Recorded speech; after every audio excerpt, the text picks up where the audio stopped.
Breaking news Punjab అమృత్సర్లో మళ్లీ red alert ప్రకటించారు అధికారులు. పాక్ వైమానిక దాడులకు పాల్పడితే ఆ అవకాశాలు ఉన్నాయని చెప్పి తెలుస్తోంది. అందుకే ఇళ్లలోనే ఉండాలని చెప్పి హెచ్చరికలు జారీ చేస్తూ ఉన్నారు. మళ్ళీ అక్కడ సైరన్స్ మోగాయి. భయపడాల్సిన అవసరం లేదు అని సూచనలు చేస్తున్నారు. కానీ అత్యవసరం ఉంటేనే పోలీస్ కంట్రోల్ రూమ్లకు కాల్ చేయాలని చెప్పి కూడా సూచనలు చేస్తూ ఉన్నారు. ఎందుకంటే అక్కడ పాక్ దాడి చేసే అవకాశాలు ఉన్నాయి అన్న ఒక ఇంటెలిజెన్స్ రిపోర్ట్ ప్రకారం ఇప్పుడు పంజాబ్ అమృత్సర్లో మళ్ళీ రెడ్ అలర్ట్ ని ప్రకటించారు అధికారులు. आग लग गई मैं कोठे चढ़ी वेख मैं तो थल्ले भज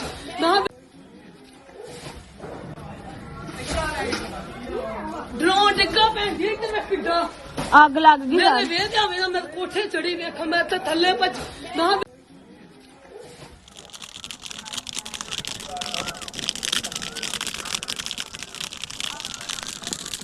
चला चलिए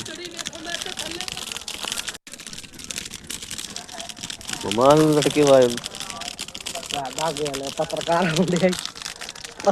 आ गए।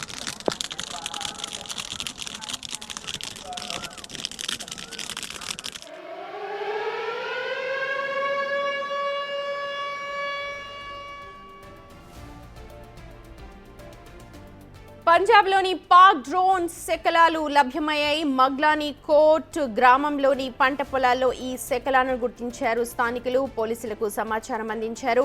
దాంతో ఆ శకలాలను స్వాధీనం చేసుకున్నారు పోలీసులు. రాత్రి భారత్పై పాక్ దాడికి ప్రయత్నించింది. డ్రోన్స్ మిసైల్స్ తో అటాక్ చేసింది. అయితే పాక్ దాడులను సమర్థవంతంగా తిప్పికొట్టింది భారత్. డ్రోన్లను మొత్తం నేలమట్టం చేసింది.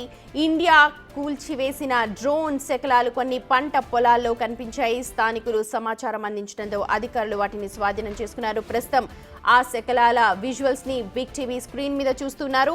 పంజాబ్ లోని కోట్లో భారత్ కూల్చిన డ్రోన్ ఒకటి మనకు కనిపిస్తోంది. అలాగే మరో ప్రాంతం హర్యానాలో అలాగే అమృత్సర్లో కూడా ఇళ్ల పైన అక్కడ ఉన్న ఇంటి పైన ఒక డ్రోన్ కూలింది. దానికి సంబంధించిన విజువల్స్ కూడా కొద్దిసేపటి క్రితం చూశారు. ప్రస్తుతం పంట పొలాల్లో లభ్యమైన హర్యానా సిర్సాలో పాక్ మిస్సైల్ శకలం ప్రస్తుతం ఇంకొక విండోలో మనం చూస్తూ ఉన్నాం. ఏవైతే మిసైల్స్ పాక్ పంపుతోందో వాటన్నిటిని కూడా గగన తలంలోనే మనం పేల్చేస్తూ ఉన్నాం. అంతటి సామర్థ్యం మన దగ్గర ఉంది. అత్యాధునిక పరికరాలతో వాటిని గుర్తించి సాధ్యమైనంత వరకు కూడా ఆకాశంలోనే వాటిని పేల్చేసే దిశగా మన దగ్గర పరిజ్ఞానం ఉంది. అదే దిశగా ప్రస్తుతం చేపడుతున్నాం. ఆ చర్యలే చేపడుతూ ఉన్నారు. చూడొచ్చు, బిటివాడ్ అమృత్సర్లో ఇంటిపై పాక్ డ్రోన్ కూలింది. ప్రస్తుతం అక్కడ స్థానికులందరూ ఒక్కసారిగా భయపడిపోయారు. వాటిని ఆ తర్వాత పక్కనున్న అతను నీళ్లతో ఆర్పే ప్రయత్నం కూడా చేస్తూ ఉన్నాడు. ఇక ఇటు కొన్ని డ్రోన్ శకలాలు ఇటు హర్యానా అలాగే పంజాబ్లో కనిపించాయి. పంట పొలాల్లో వాటి షెల్స్ అన్ని కూడా కనిపించాయి. వెంటనే అక్కడ స్థానికులు అధికారులకు సమాచారం అందించారు. అధికారులు అక్కడికి వచ్చి వాటన్నిటిని కూడా స్వాధీనం చేసుకున్నారు.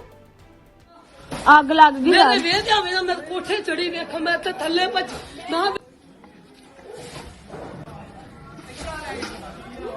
ड्रोन डिग्गा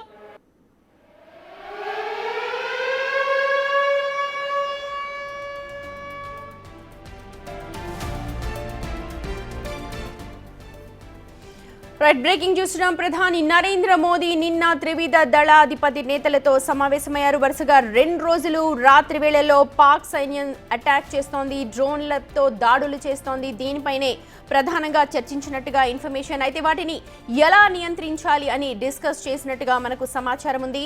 మళ్లీ దాడులు చేస్తే వాటిని ఎలా ఎదుర్కోవాలి, తమ దగ్గరున్న ప్లాన్స్ అన్నిటినీ కూడా త్రివిధ దళాధిపతి నేతలు ప్రధానికి వివరించారు. అంతేకాదు, పెహల్గామ్ ఉగ్ర దాడి తర్వాత మన సైన్యం ప్రతి దాడులు, ఆ తర్వాత పాక్ సైన్యం చేస్తోన్న కుట్రలు కూడా ఈ సమావేశంలో చర్చకొచ్చినట్టుగా సమాచారం.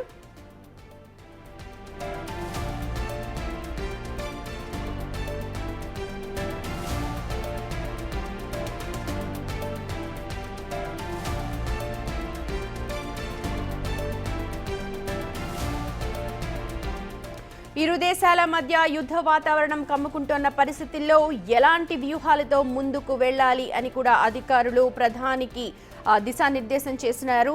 అలాగే త్రివిధ దళాల మాజీ అధికారులను కూడా మోదీ సమావేశమైనట్టుగా అధికార వర్గాలు చెప్తూ ఉన్నాయి. భారత్ పాక్ మధ్య తీవ్ర ఉద్రిక్తతలతో తాజా పరిస్థితులపై శుక్రవారం వారితో చర్చించారు. ఇక పాక్ చొరబాట్లపై జాతీయ భద్రతా సలహాదారు అజిత్ దోవల్తో కేంద్ర హోంమంత్రి అమిత్ షా సమావేశాన్ని నిర్వహించారు. సరిహద్దుల్లో విమానాశ్రయాల్లో భద్రతా ఏర్పాట్లపై కూడా సమీక్షించారు.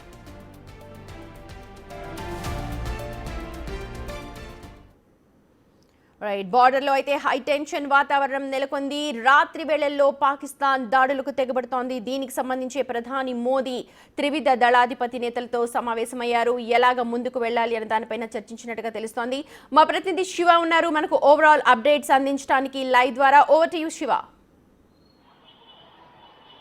రైట్ సుమతి, ప్రధానంగా చూసుకుంటే గత 2-3 రోజులుగా కూడా పాకిస్తాన్ అటు జమ్మూ కాశ్మీర్ కానీ ఇటు పరిసర ప్రాంతాల్లో డ్రోన్లతో విరుచుకుపడుతున్న పరిస్థితి కనిపిస్తుంది. డ్రోన్ల ద్వారా సామాన్య ప్రజానికాన్ని టార్గెట్ గా చేసుకుని వారిని ఏదో ఒక విధంగా భారత్ కు నష్టం చేకూర్చాలనే ఉద్దేశంతో దాడులకు పాల్పడుతుంది. కానీ ప్రతి చోట కూడా యాంటీ డ్రోన్స్ ద్వారా భారత్ పాకిస్తాన్ వినియోగించే డ్రోన్స్ అన్నిటి కూడా విచ్ఛిన్నం చేస్తున్న పరిస్థితి కనిపిస్తుంది. అంటే ఆకాశంలోనే వాటిని నిర్వీర్యం చేస్తుంది. దాని ప్రభావం భూమి మీద పడకుండా ఉండే విధంగా కూడా భారత్ దగ్గర ఉన్న S-400 కానీ L-70 ZD-23 శిల్కా anti drone system ఏదైతే ఉందో వాటి ద్వారా పాకిస్తాన్ ప్రయోగించే ప్రతి డ్రోన్, మిసైల్, షెల్లింగ్ అన్ని కూడా నిర్వీర్యం చేస్తుంది. దాని ప్రభావం పనిచేయకుండా చేస్తుంది. కానీ కొన్ని చోట్ల దాని ప్రభావం పనిచేయడం ద్వారా కొన్ని ఇళ్లు ధ్వంసం అవుతూ ఉన్నాయి. మరికొన్ని చోట్ల అడిషనల్ డిప్యూటీ కమిషనర్ కూడా రాజ్ కుమార్ మృతి చెందారు. ఇలా కొన్ని చోట్ల చిన్న సంఘటనలు అయితే కొంత నష్టమైతే జరుగుతున్న పరిస్థితి కనిపిస్తుంది. కానీ కంప్లీట్ గా పాక్ చర్యలను మాత్రం సమర్థవంతంగా భారత్ వాయుసేన తిప్పికొడుతున్న పరిస్థితి కనిపిస్తుంది.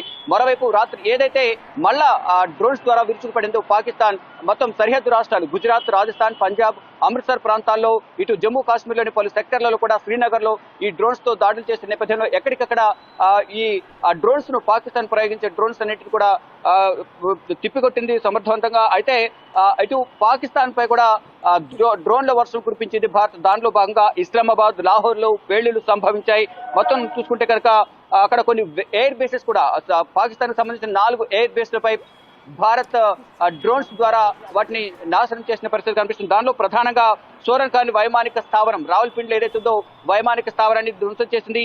ఇక PIF రఫీకి వైమానిక స్థావరం షార్కోట్ లో ఈ వైమానిక స్థావరం ఉంది. మరోవైపు మురీద్ వైమానిక స్థావరం ఏదైతే PIF వైమానిక స్థావరం చెక్వాల్ పై భారత్ డ్రోన్ల ద్వారా దాడి చేసి అన్ని విధాలా కూడా భారత్ పాకిస్తాన్ పై దాడి చేస్తూ ఉంది. అంటే మొదటి నుంచి కూడా ఇప్పటి వరకు అనేక చర్యలు తీసుకున్నప్పటికీ కూడా పాకిస్తాన్ మాత్రం అంటే ముందు ఉగ్రవాద స్థావరాలే మా టార్గెట్ గా దాడులు చేస్తాము, ఉగ్రవాదాన్ని నిర్మూలిస్తామంటూ కూడా భారత్ చెప్పింది. దానికి అనుగుణంగానే ఆపరేషన్ సింధూర్ పేరుతో 9 ఉగ్రవాద స్థావరాలను మట్టుబెట్టింది. దాని తర్వాత పరిణామాలు అంటే సామాన్య జనంపై మీరు దాడి చేశారు, మేము ప్రతీకారం తీర్చుకుంటామంటూ కూడా పాకిస్తాన్ పార్లమెంట్ లో పాకిస్తాన్ కు సంబంధించిన ఇటు రాజకీయ నేతలు అంటే ఇటు అధికార విపక్ష పార్టీలందరూ కూడా భారత్ పైన విరుచుకుపడ్డ పరిస్థితి కనిపిస్తుంది. మరికొంతమంది ఈ యుద్ధం నుంచి అల్లానే మనం కాపాడాలంటూ కూడా యుద్ధం ఆపేలా చూడాలంటూ కూడా కొంతమంది కన్నీటి పరిస్థితులు అక్కడ ప్రార్థనలు చేసిన పరిస్థితి కనిపిస్తుంది. కానీ ఎక్కడ కూడా జమ్మూ కాశ్మీర్ లో ఈ పాకిస్తాన్ చేస్తున్న డ్రోన్ల దాడిని ఎప్పటికప్పుడు తిప్పికొట్టిన పరిస్థితి కనిపిస్తుంది. ఏదైతే పాకిస్తాన్ ప్రయోగించిన డ్రోన్లను వేటాడి మరి ఆకాశంలోనే వాటిని పేల్చేసిన పరిస్థితి ప్రజెంట్ కనిపిస్తోంది. ప్రజెంట్ చూసుకుంటే కనుక ఎక్కడికక్కడ సమర్థవంతంగా భారత్ తిప్పుకొడుతుంది. మరోవైపు ప్రధాని నరేంద్ర మోదీ దీనికి సంబంధించి ఇప్పటివరకు 20 సెక్యూరిటీ సమావేశాలు నిర్వహించారు. ఇక 10:30కు నిన్న జరిగిన దాడులపై విదేశాంగ శాఖ, డిఫెన్స్ కూడా మీడియా సమావేశం ఏర్పాటు చేయనున్నాయి. Right Shiva, thank you so much. ప్రస్తుతం పాక్ డ్రోన్లన్నింటినీ కూడా భారత్ సమర్థవంతంగా తిప్పికొట్టేసింది. ఇవి సమయానికి